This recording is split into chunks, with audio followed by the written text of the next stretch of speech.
Bonjour, dans cette vidéo, on va voir deux notions très importantes pour la cinématique graphique. La première notion importante va s'appeler le CIR. Le CIR, c'est le centre instantané de rotation. Et la deuxième notion importante sera l'équiprojectivité. Commençons par le centre instantané de rotation, dit CIR. Le CIR, en fait, va nous permettre de voir comment va se déplacer un solide. Donc, par exemple, ici, une porte de garage. Donc là, on a le mur, le plafond. Ici, donc un rail au plafond, un rail vertical ici. La porte de garage ici est fermée. Là, on peut rentrer ici. On peut imaginer un piéton qui va être ici ou une voiture.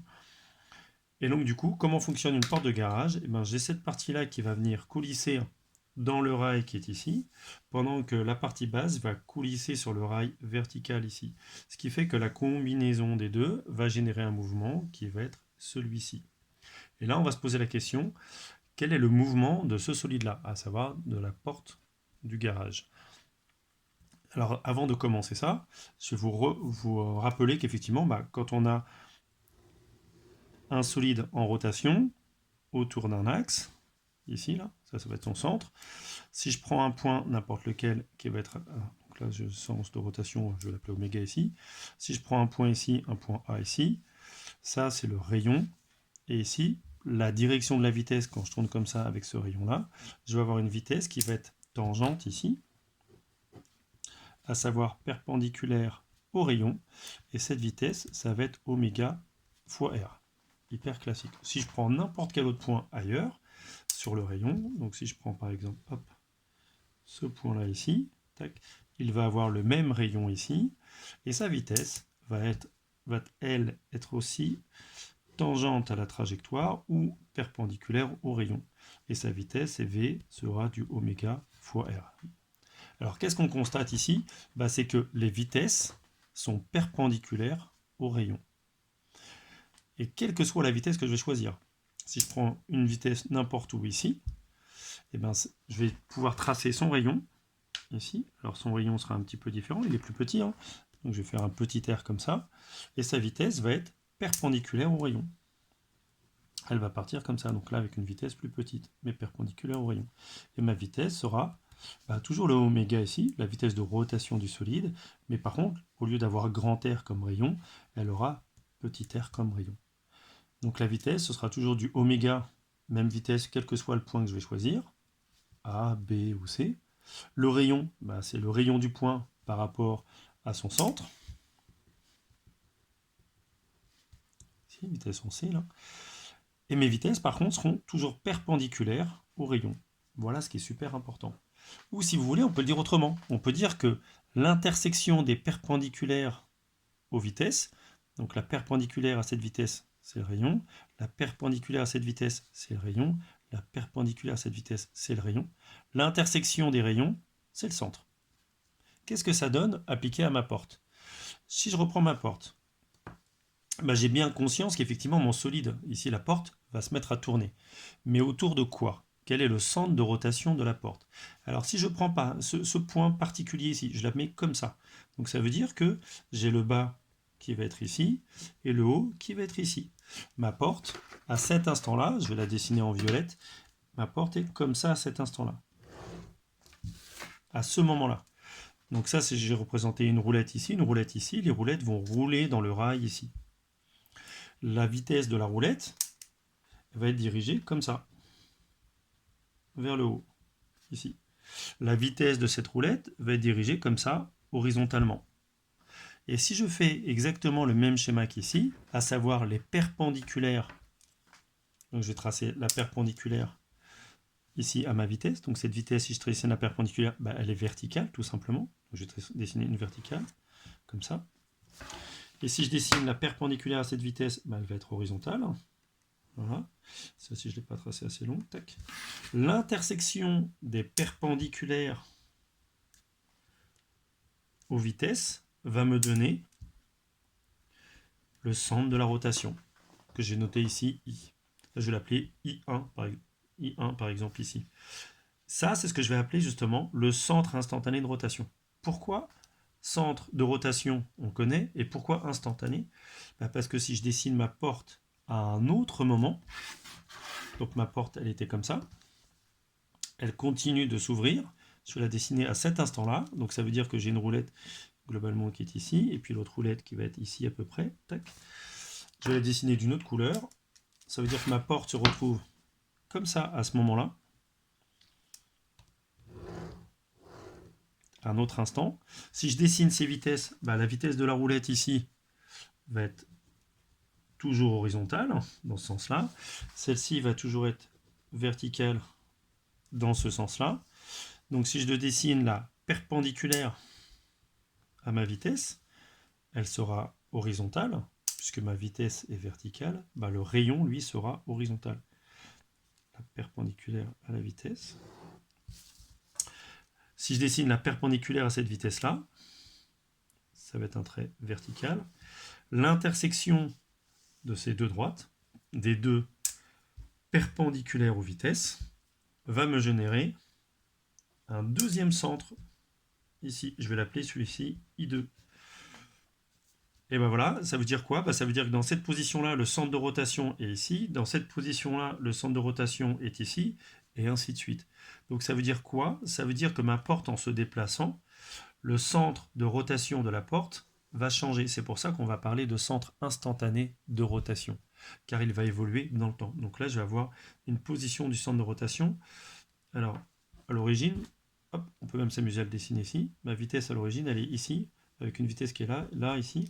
Donc je vais avoir un point qui va se situer à peu près par là pour démarrer. Et puis après, sur la fin, quand ma porte va être tout à fait horizontale, la perpendiculaire comme ça ici, je vais avoir un point qui va être par ici.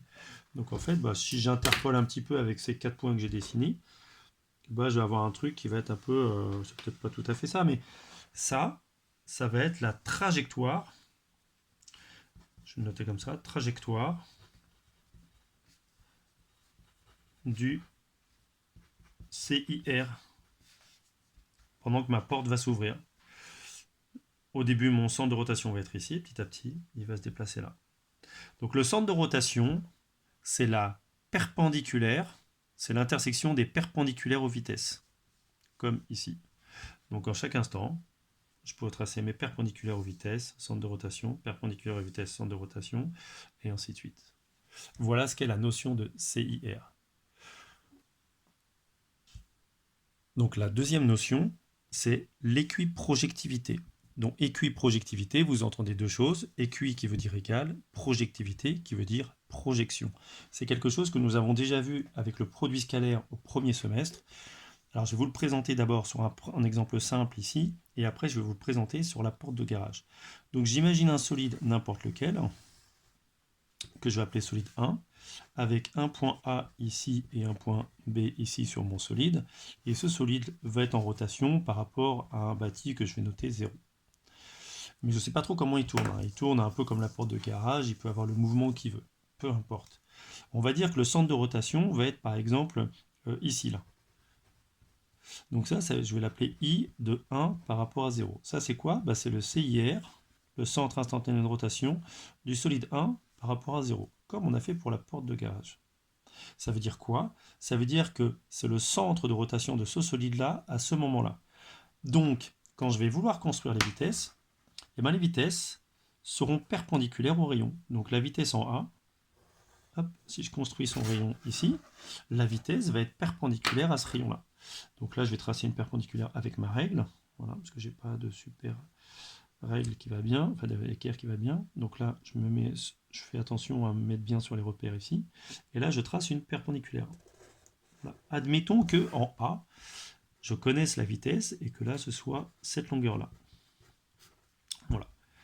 L'équiprojectivité, ça va être construire la vitesse en B à partir de celle en A. Comment? En faisant des projections. Projections sur justement les deux points qui concernent mes vitesses. Donc la vitesse en A et la vitesse en B. Quand je vais faire ma projection, je vais faire la projection de ma vitesse en A. Hop. Voilà, donc toujours le même principe avec ma règle. Je me place bien sur les petits traits qui vont bien là, ici, là et en face, pour que je m'en serve d'équerre. Et là, je fais ma projection. Et là, je vais avoir la valeur de la projection. Cette valeur-là, je la reporte en B. Exactement la même. Je vais manquer d'espace, j'ai l'impression. Et donc du coup, ça veut dire que ma vitesse va être... Alors je vais la tracer un peu plus courte hein, pour avoir un peu d'espace ici, parce que sinon je vais tricher un petit peu. La perpendiculaire est à peu près par là, tac tac, ici. Voilà, normalement c'est censé passer au bout, mais là je manque un peu d'espace. Et quelle est la direction de ma vitesse? Bah oui, parce que ma vitesse, elle pourrait être soit comme ça, soit comme ça, soit comme ça. Voilà. Et ça, c'est la projection de la vitesse sur la droite AB. Donc la direction de la vitesse, bah, si je connais le centre de la rotation, bah, la vitesse sera perpendiculaire à son rayon. Donc si mon rayon hop, est là, je vais tracer la perpendiculaire. Voilà. La perpendiculaire au rayon. Donc là, perpendiculaire au rayon, je vais avoir ma vitesse qui va arriver à l'intersection de la droite verte et de la droite rouge perpendiculaire au rayon. Et ça, donc, ça va être la vitesse en B de 1 par rapport à 0. Et donc là, dans ce schéma, on comprend bien le terme d'équiprojectivité. Les projections de la vitesse en A et de la vitesse en B sont égales, sur la droite passant par AB. Je retrouve la définition du CIR avec mes vitesses qui sont perpendiculaires au rayon. Perpendiculaire au rayon. Alors si je l'applique sur ma porte de garage, eh ben, j'ai dessiné deux cas. Un premier cas ici, un deuxième cas ici. Deux portes de garage. Donc le premier cas, la porte de garage est en train de s'ouvrir au tout début. Et là, elle a quasiment fini de s'ouvrir. Donc je vais imaginer que ma vitesse à ce moment-là soit une petite vitesse. Donc elle est verticale vers le haut. Je vais dessiner une petite vitesse comme ça ici. Verticale vers le haut. Si je dessine sa projection, là, ma projection, elle est très proche ici. Donc, ça va me donner hop, cette longueur-là ici. Hop là. Cette longueur-là, je la reporte dans la continuité ici. Voilà, c'est à peu près cette longueur ici. Et comme ça va me permettre de calculer, enfin de dessiner la vitesse qui va être ici. La vitesse du galet, elle a cette direction-là, ici. Hop. La direction de la glissière, ici. Et bah, pour savoir quelle est la longueur de la vitesse, bah, je vais tracer la perpendiculaire ici, et puis je vois que ma perpendiculaire, elle va m'emmener très très loin. Elle m'emmène jusque là. Donc ça veut dire quoi? Bah, ça veut dire que quand je suis en train d'ouvrir la porte, hop, au début ici, bah, quand je me déplace, lui il se déplace très très peu, c'est comme si c'était un pivot là ici, pendant que lui va se déplacer très vite en haut. Je vois ici, petite vitesse en bas, grande vitesse en haut. Et quand je vais avoir fini d'ouvrir, bah, ça va être totalement l'inverse. Ici, quand j'arrive ici, lui, il va terminer de s'ouvrir comme ça ici. Quand lui, il va s'avancer un petit peu. Donc, si je le redessine pour ce cas-là, bah là, ça va être l'inverse. Je vais avoir une petite vitesse ici qui va me générer, donc du coup, hop, la projection perpendiculaire ici, orthogonale. Hein. Donc, si je reprends cette longueur ici et que je la dessine ici, là, pardon, tac, ici, si je trace la perpendiculaire, tac, tac, tac, voilà, et ben ça va me donner ma vitesse ici.